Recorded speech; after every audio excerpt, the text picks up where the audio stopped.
आज वाला जो केक है ना वो बटर क्रीम या फुल फॉन्डेंट के बगैर कभी भी नहीं बन सकता, लेकिन आज वो मैंने आप लोगों को क्रीम पे बना के सिखाया है। और उसके लिए आप लोगों को चाहिए स्टिफ क्रीम। इनर में आप लोगों को चाहिए ट्रफल फिलिंग। और ये चीज़ एक टिप है जो मैं आप लोगों को बताना चाहती हूँ। जो क्रीम मैं यूज़ करती हूँ वो डेरी लाइफ है। मुझे नहीं लगता इससे अच्छी कोई आपको रिज़ल्ट देगी कोई और क्रीम। तो ये बिल्कुल बटर क्रीम की तरह ही वर्क करती है। मुझे तो ना इसका टेक्सचर जब मैं बीच में कलर डाल देती हूँ ना तो बिल्कुल मुझे बटर क्रीम ही लगती है। मुझे कभी वो दूसरी क्रीम वाली फीलिंग ही नहीं आई है। तो ये खैर ये है, हमने फाइनल कोटिंग कर दी नहीं। और आज वाला केक इतना अर्जेंट था कि वो एक तो वो पूरा फॉन्डेंट वर्क से भरा हुआ है। और वो मैंने और मेरे भाई ने तकरीबन 2 घंटों में हम लोगों ने वो फॉन्डेंट वर्क सारा रेडी किया था।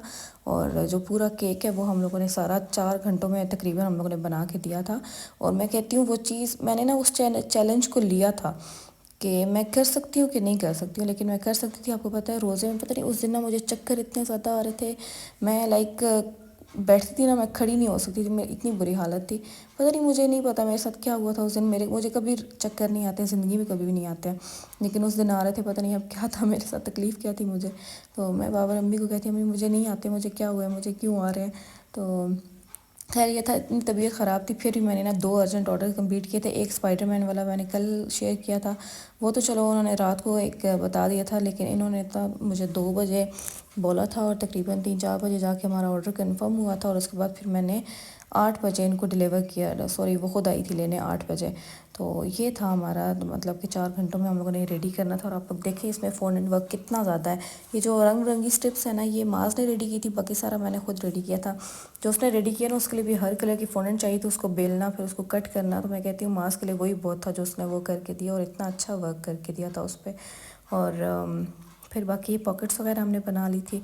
और ये देखिए फॉन्डेंट से भरा है। मुझे एक बार मेरे पास एक कस्टमर आई थी, वो खुद भी बेकर थी, 17 साल से। वो कह रही थी कि मैं करी 17 के पता नहीं 7 साल का था। तो मुझे नहीं समझ आई थी ज़रा सही से क्या कह रही हैं वो।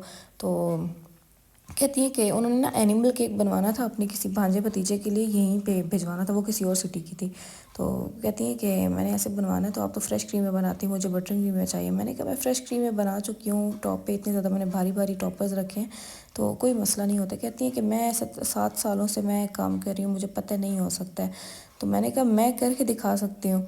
खैर ये था कि उन्होंने कोई नहीं मेरी सुनी। और मैं आप लोगों को ये एक लाइव चीज़ दिखा रही हूँ कि ऐसा हो सकता है। मैं जो क्रीम यूज़ करती हूँ उसके ऊपर आप जितने भारी से भारी भी रख सकते हो ना, आप लोग रख सकते हो, कोई मसला नहीं होता है। तो अब ये माशाल्लाह उनको इतना ज़्यादा पसंद आया था। और इवन मैं ख़ुद हैरान हो रही थी कि ये मैं बना सकती हूँ। आपको पता है सिर्फ 4 घंटों में ये केक रेडी करना is not possible if you are a baker, you know it, ठीक है। क्योंकि यहाँ पे काफ़ी ज़्यादा बेकर्स ऐसी होंगी जो मेरे से एग्री करेंगी कि ये केक जो है ना ये 4 घंटों में बनने वाला बिल्कुल भी नहीं है। लेकिन ये था कि मेरे साथ मेरा भाई था, उसने थोड़ी बहुत फॉन्डेंट में भी हेल्प की थी और स्पॉन्ज बेकिंग वगैरह भी उसने की थी, इसलिए पॉसिबल हो पाया था। अगर भाई ना होता ना घर तो शायद मैं ये ऑर्डर ना लेती। तो ये था कि मुझे उसका थोड़ा सा आसरा था। बाकी ये जो कैप के ऊपर थोड़ा सा प्रिंट लगा हुआ है ना, ये भी उसी को मैंने भेजा था। और एंड मोमेंट पे मैदा भी ख़त्म हो गया था, तो सारे प्रॉब्लम्स आ गए। जो ये था कि मांस ले आया था बाहर से जाके, जो भी बाहर का सामान था ना, तो मैं कहती हूँ कि अगर वो ना होता तो शायद ये पॉसिबल ना होता कि मैं कर सकती थी 4 घंटों में। शायद मुझे 6-7 घंटे लग जाते। लेकिन ये था कि 6-7 घंटे भी बहुत हैं।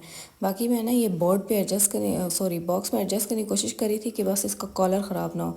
तो ऐसे भी मैंने कहा इतना प्यारा केक है, तो अगर ऐसे उल्टा रखा तो इसकी तो लुक ही ख़राब हो जानी। फिर मैंने वैसे ही रखा, लेकिन ये था कि पूरा आ गया था, कोई इतना मसला नहीं हुआ था। तो मैं ऐसे ही एहतियातन रखने लगी थी। मैंने कहा ये ना कि कॉलर अंदर की साइड पे ना फिस जाए। तो मैंने फिर ऐसे रख दिया था और ये आराम से पूरा आ गया था, कोई इतना मसला नहीं हुआ था। बाकी ये बॉक्सेस जो हैं ये मैंने नियो ग्राफिक्स से लिए हैं, बहुत प्यारे हैं, बहुत ज़्यादा प्यारे हैं। अगर आप लोगों ने लेने हैं आप लोग ले लें, ठीक है। इंस्टाग्राम पे पेज है, वहाँ से वो ऑर्डर्स लेते हैं, टिकटॉक पे भी है।